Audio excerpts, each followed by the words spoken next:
dolyar nga kwarta.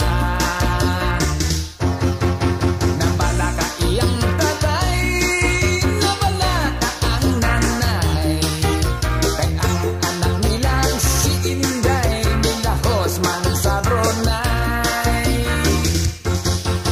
Kay dito sa Brunei sikat ang mga Pinay, kay dahil ko ang ilang sweldo, trabaho hayahay.